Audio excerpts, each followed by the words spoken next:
నమస్కారం. గ్రామీణ ప్రాంతాల్లో వ్యవసాయానికి సంబంధించిన ఒక చిన్న కాలువ దెబ్బతింటే ఏం జరుగుతుంది? మామూలుగా అయితే అదొక చిన్న రిపేర్ సమస్యలా అనిపిస్తుంది కదా. కాని ఈనాటి విశ్లేషణలో మనం మాట్లాడుకోబోయేది మామూలు విషయం కాదు. రంగసముద్రం చెరువు నుండి చాకలివానికుంటకు వెళ్లే ఫీడర్ ఛానల్ కోసం గిరికొత్తపల్లి రైతులు ఏకంగా 30 ఏళ్లుగా పడుతున్న కష్టాల గురించి ఈరోజు తెలుసుకుందాం. తమ పొలాలకు ప్రాణం పోసే ఈ కాలువ కోసం రైతులు చేసిన సుదీర్ఘ పోరాటం, చివరికి వారు సాధించిన విజయం వెనుక ఉన్న అసలు కథను వివరంగా చూద్దాం. అసలు ఈ విషయాన్ని ఒక్కసారి లోతుగా ఊహించండి. ఒక వ్యవసాయ గ్రామానికి జీవనాడి లాంటి ప్రధాన నీటి వనరు 30 ఏళ్లపాటు ఎండిపోతే పరిస్థితి ఎలా ఉంటుందో. ఒక్క సీజన్ వర్షం పడకపోతేనే రైతులు విలవిలలాడిపోతారు. అలాంటిది ఏకంగా 3 దశాబ్దాలపాటు నీటి ప్రవాహం పూర్తిగా ఆగిపోతే ఆ ప్రాంతంలో సూక్ష్మ నీటిపారుదల వ్యవస్థ ఎలా కుప్పకూలుతుందో అర్థం చేసుకోవచ్చు. ఇది కేవలం కాలువకు సంబంధించిన ప్రాబ్లం కాదండి, ఒక తరం రైతుల మనుగడకు సంబంధించిన పెద్ద సంక్షోభం. రంగసముద్రం చెరువు నుండి చాకలివానికుంటకు నీటిని తీసుకువెళ్లే కాలువ ప్రస్తుత పరిస్థితి చూశారు కదా. ఒకప్పుడు నీటి గలగలతో పారిన కాలువ ఇప్పుడు పిచ్చిమొక్కలతో, ముళ్ల పొదలతో నిండిపోయిన ఒక ఎండిన కందకంలా మారిపోయింది. దశాబ్దాలుగా ఇందులోంచి ఒక్క చుక్క నీరు కూడా పారలేదు. నీరు లేక వరి, పత్తిలాంటి పంటలు వేయలేక, ఒకవేళ వర్షాధారంగా వేసినా అవి కళ్లముందే ఎండిపోతుంటే ఒక రైతుగా ఆ బాధను భరించడం ఎంత కష్టమో మాటల్లో చెప్పలేం. మనమిక్కడ అర్థం చేసుకోవాల్సిన ప్రధానమైన విషయమేంటంటే, ఇది ఏదో చిన్న ఇంజనీరింగ్ వైఫల్యం కాదు. నేరుగా గిరికొత్తపల్లిలోని 500 కుటుంబాల రోజువారీ మనుగడకు సంబంధించిన ప్రాణసంకటం. ఈ కుటుంబాలకు వ్యవసాయమే సర్వస్వం. సరైన నీటి సరఫరా లేక, పొలాల్లో పనులు దొరకక, రోజువారీ పూట గడవడానికి వారెంతటి పోరాటం చేశారో ఈ 500 అనే సంఖ్య మనకు స్పష్టంగా చెప్తోంది. ఆ రైతుల ఆవేదనంతా వారు ప్రభుత్వానికి ఇచ్చిన వినతిపత్రాల్లో అక్షరాలా కనిపిస్తోంది. అయ్యా, మా బతుకంతా వ్యవసాయం మీదే ఆధారపడి ఉంది. నీళ్లు లేక పంటలు ఎండిపోతున్నాయి, పూట గడవడం కష్టంగా మారింది అని వారు మొరపెట్టుకున్నారు. స్థానిక సంఘాలు సమర్పించిన లేఖల నుండి తీసుకున్న వాక్యాలే ఇవి. చెరువు నిండినా సరే ఆ నీటిని వ్యవసాయానికి వాడుకోలేక రైతులు అనుభవించిన మానసిక, ఆర్థిక క్షోభ ఎంతటిదో ఈ మాటలు మనకు కళ్లకు కడుతున్నాయి. అఫ్కోర్స్, ఈ సమస్య నిన్నమొన్నటిది కాదు. ఇది ఏకంగా 30 ఏళ్ల సుదీర్ఘమైన నిరీక్షణ. ప్రభుత్వ రికార్డులలో ఇది కేవలం ఒక పెండింగ్ ఫైల్ మాత్రమే అయ్యుండవచ్చు. కానీ ఆ ఊరి రైతులకు మాత్రం ఇది ఒక్క తరంపాటు సాగిన కన్నీటి కథ. కనీస వ్యవసాయ అవసరమైన నీటి కోసం ఏకంగా 30 ఏళ్లు ఎదురుచూడటమంటే ఆషామాషీ కాదు. ఆ రైతుల సహనానికి, వారు భరించిన కరువు పరిస్థితులకు ఇదొక సజీవ సాక్ష్యం. ఇన్ని కష్టాలున్నా ఆ గ్రామస్తులు నిరాశతో చేతులు కట్టుకొని కూర్చోలేదండోయ్.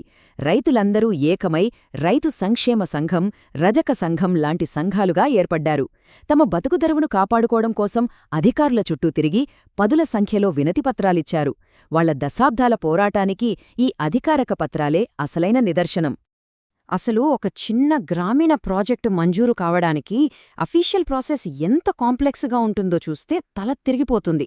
2021లో అడవి తొలగింపు కోసం స్థానిక ఎంపీడీఓకు ఇచ్చిన రిక్వెస్ట్లతో ఈ ప్రయాణం మొదలైంది. 2022లో సర్పంచ్ ఆధ్వర్యంలో పనులు ప్రారంభమైనా నిధుల కొరతతో ఆగిపోయాయి. అలా 2025 నాటికి జాతీయ ఉపాధి హామీ పథకం కింద పనులు చేయడానికి మెమోలు జారీ అయ్యాయి. ఫైనల్గా 2026లో ఏకంగా కేంద్ర మంత్రిత్వ శాఖల స్థాయికి రైతుల విజ్ఞప్తులు వెళ్లాయంటే ఈ ప్రాసెస్ ఎంత స్లోగా సాగిందో అర్థం చేసుకోవచ్చు. చివరికి 2026 జనవరి నాటికి ఒక బ్రేక్ త్రూ. స్థానిక రైతుల కష్టాలు ఎట్టకేలకు ఉన్నతాధికారుల దృష్టిని ఆకర్షించాయి. గిరికొత్తపల్లిలోని 500 కుటుంబాల దుస్థితిని వివరిస్తూ కేంద్ర బొగ్గు గనుల శాఖ మంత్రి ఆఫీస్ నుండి వచ్చిన లెటర్ నీటిపారుదల శాఖకు చేరింది. దశాబ్దాలుగా ఉన్న ఈ బ్యూరోక్రాటిక్ అడ్డంకులను బద్దలుకొట్టి క్షేత్రస్థాయిలో పనులు మొదలవ్వడానికి ఈ లెటర్ ఒక కీలక మలుపు అని చెప్పాలి. 2026 ముందడుగు, నీటి ప్రవాహ పునరుద్ధరణ. ఇక ఈ ముందడుగు ఎలా పడిందో చూద్దాం. 30 ఏళ్ల సుదీర్ఘ నిరీక్షణ తర్వాత ఎట్టకేలకు ఈ ఫీడర్ ఛానల్ మరమ్మత్తు కోసం నిధులు మంజూరయ్యాయి. ఆ మంజూరైన మొత్తం ఎంతో ఊహించగలరా? అక్షరాలా 8,73,000 రూపాయలు. నమ్మశక్యం కాదు కదా. కోట్లు కుమ్మరించే ప్రభుత్వ పెద్ద ప్రాజెక్టుల ముందు ఇది చాలా చిన్న మొత్తం కావచ్చు, కాని ఆ 500 కుటుంబాల దృష్టిలో మాత్రం ఇది వారి యావత్ వ్యవసాయ భవిష్యత్తునే మార్చేబోతున్న అమృతం లాంటిది. ఇక్కడ ఈ బడ్జెట్ లెక్కల్లో ఇంకో ఆసక్తికరమైన విషయం దాగి ఉంది, గమనించారా? మొత్తం 8,73,000లో ఏకంగా 8,55,000 కేవలం కూలీల వేతనాల కోసమే కేటాయించారు. అంటే ఒక ఊరి సంక్షోభాన్ని తీర్చే ప్రాజెక్టు ఉపాధి హామీ పథకం ద్వారా అదే ఊరి ప్రజలకు చేతినిండా పనిస్తోందన్నమాట. మెటీరియల్ కోసం చాలా నామమాత్రపు మొత్తం మాత్రమే ఖర్చవుతోంది. ఈ లెక్కలు గ్రౌండ్ లెవెల్లో ఎలా ప్రాణం పోసుకుంటున్నాయో ఇక్కడ చూడొచ్చు. ఒకవైపు కేవలం కాగితాలపై మాత్రమే కనిపించే ఉపాధి హామీ పథకం అంకెలో, మరోవైపు తమ ఊరికి ప్రాణం పోసే కాలువను తవ్వేందుకు స్వయంగా చెమటోడుస్తున్న స్థానిక రైతుల వాస్తవ దృశ్యం.